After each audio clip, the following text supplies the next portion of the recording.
السلام علیکم ناظرین عامر حنفی اپنے YouTube channel news and views by Aamir سے آپ سے مخاطب ہوں۔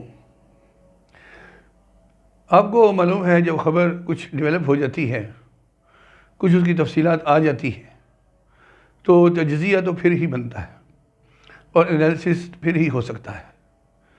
تو اس لیے آج میں آپ سے موٹر وے انسیڈنٹ جو ہمارا ہوا 1 مہینہ پہلے، اس کے اوپر جو پیش شروع میں ہوئی، اس کے اوپر میں نے کچھ اپنے خیالات کا اظہار کیا۔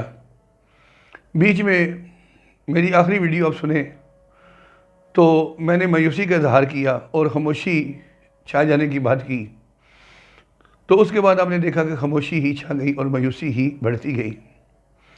لیکن پھر بیچ میں یہ خبر آئی کہ کچھ ہو رہا ہے اور جس کو رپورٹ نہیں کیا جا رہا تاکہ معاملہ خفیہ رہے، ان قریب کچھ باتیں سامنے آئیں گی، معاملہ ٹھپ نہیں ہوا۔ یہ سن کے حوصلہ ہوا کہ ادارے ہمارے کچھ کر رہے ہیں اور اس المیے کو نظر انداز کرنے کو تیار نہیں ہیں۔ ابھی آپ سن رہے ہیں کہ جو امجد ملی ہے وہ پکڑا گیا ہے، اور اس کی تفصیلات بھی آپ سن رہے ہیں کہ وہ کیسے پکڑا گیا ہے۔ ایک بات اس معاملے کو مشکوک بنانے کے لیے ساتھ جوڑی جا رہی ہے جو میں نہیں مانتا، کہ اس کے بعد خرچہ ختم ہو گیا تھا اور وہ پیسے لینے کے لیے آ رہا تھا، اپنے عزیزوں سے رابطے کر رہا تھا۔ ایسے آدمی جو راہ چلتے لوگوں کو، ٹرالیوں کو جس میں 5-5 6-6 آدمی افراد ہوتے ہیں، سوار ہوتے ہیں، ان کو لوٹ سکتے ہیں، تو ایسے آدمی کے لیے کسی کی جیب سے کچھ نکالنا کوئی میں نے نہیں رکھتا کہ وہ اپنا جیب خرچ پیدا کر سکے۔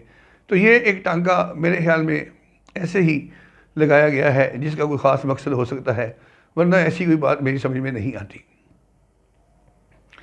جہاں تک اس کو ٹریپ کیا گیا، ایجنسیوں نے جیسے ٹریپ کیا، اس کی بیوی کو سم دی اور اس سم کو پھر اس پہ کال آئی، اور جس طرح پھر اس نے وہ اپنے آپ کو حوالے کیا بغیر کسی جھگڑے اور لڑائی کے اور بغیر کسی انتظام کے، وہ تھا وہاں پہ آیا ہوا۔ ٹھیک ہے، جو ہونا تھا ہو گیا، اب انویسٹیگیشن ہو رہی ہے اور اس نے اپنا ابتدائی بیان دے دیا ہے۔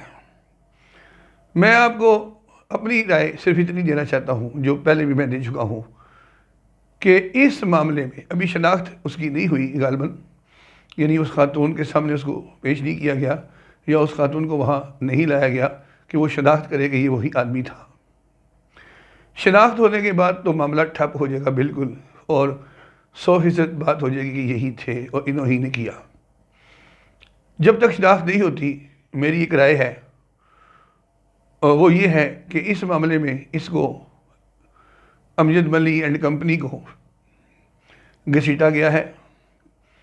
اس میں ان کو انڈلج کرنے کے لیے باقاعدہ ایفرٹ کی گئی ہے، اور یہ کیونکہ عادی مجرم تھے اپنے اسی مزاج کے تحت وہاں آ گئے، اور اس معاملے کے اندر ان کو گویا کہ ٹیگ کر دیا گیا ہے۔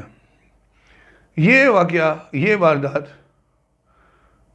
میرا گمان اور میرا ایک تجزیہ ہے جو وہ کہتا ہے کہ وہ اس سے بڑا مجرم ہے جو یہ واقعہ ہے، اور اس سے بڑی سزا بھی ملنی چاہیے جو ابھی اسے ملنے جائے گی، کیونکہ یہ اس طرح کے کئی کرائمز کر چکا ہے، ڈیزرو تو یہ کرتا ہے اس طرح کے ہر سزا کی جو اسے ملنے والی ہے۔ اس لیے یہ غلط نہیں ہوگا جو اس کے ساتھ ہوگا، لیکن اس واقعے میں، پرٹیکولر واقعے میں آج یا کل یہ سامنے آئے گا کہ یہ ملوث اس واقعے میں بہرحال نہیں تھا۔